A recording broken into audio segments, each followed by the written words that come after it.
शादी एक पवित्र बंधन है। हमने पवित्र शब्द तो हटा दिया उसका और सिर्फ बंधन का उपयोग कर लिया। बंधन मीन्स आपने सोचा हमें बांधने का कार्य है ये। ऐसा नहीं है। कोई भी रिश्ता अगर शारीरिक रूप पर है, मन पर है, आत्मा पर है तो आपका बंधन उससे कोई मायने नहीं रखता है। लेकिन क्योंकि हमने पवित्र हटा दिया, उसकी पवित्रता हटा दी, इसलिए वो बंधन मानने लगे हम।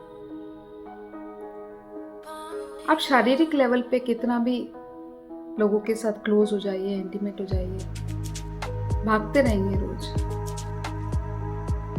और शादी की खूबसूरती यही है कि जब आपका उससे मन मिले, जब उसके साथ हों, उससे आपका मन मिले और फिर आत्मा तक पहुंचे वो रिश्ता।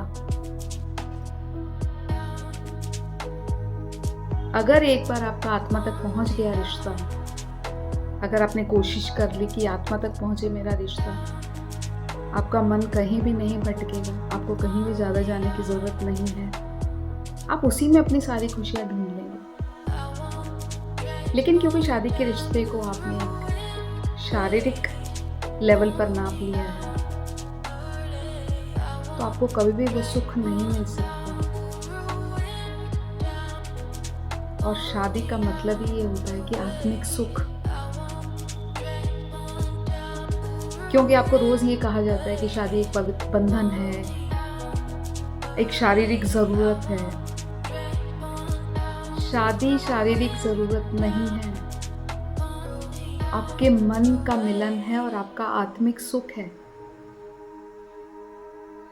जब आप दोनों मिलके आप नेक्स्ट जनरेशन को प्लान करते हैं तो एक क्रिएटिवनेस होती है, क्रिएटिविटी होती है, उस पर आपको बहुत खुशी होती है कि आप दोनों ने मिलके प्लान किया, कुछ क्रिएटिव प्लान किया और उसे देश का भविष्य बनाने की कोशिश की। लेकिन अगर आपको दोनों को कुछ क्रिएटिव करना है, कुछ प्लान करना है, तो शादी तो करनी ही पड़ेगी। सिंगल पेरेंट कभी भी बच्चों को या नेक्स्ट जनरेशन को वो सुकून नहीं दे पाते, वो परवरिश नहीं दे पाते हैं। अगर ऐसा होता तो भगवान अलग अलग ही क्यों करते? मेल और फीमेल दोनों मिलकर क्यों प्लान करते? क्योंकि दोनों की ज़रूरत है जीवन में, माता और पिता।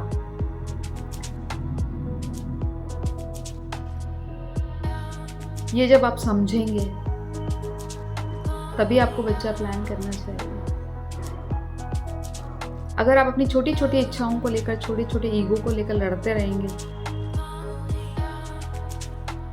तो आपके बच्चे में वो कमी ज़रूर रहेगी और जिस लेवल पे पहुंचना चाहिए वो लेवल ही खत्म हो जाएगा।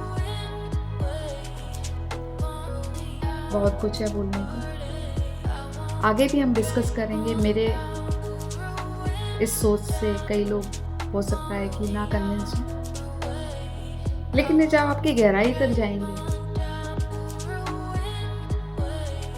तब इस शादी के महत्व का आपको पता चलेगा, बच्चों की परवरिश का आपको पता चलेगा। हम अभी इस वक्त अपने ईगो में इतने डूबे हुए हैं कि हमें किसी और की परवाह ही नहीं है। वो जो आप दोनों प्लान करके बच्चा एक ला रहे हैं धरती पर, उसकी बहुत बड़ी जिम्मेदारी है आपको कि उसको सही रास्ते पर ले जाएं, तो उसको सही माहौल मिले। ये माँ बाप की जिम्मेदारी होती है।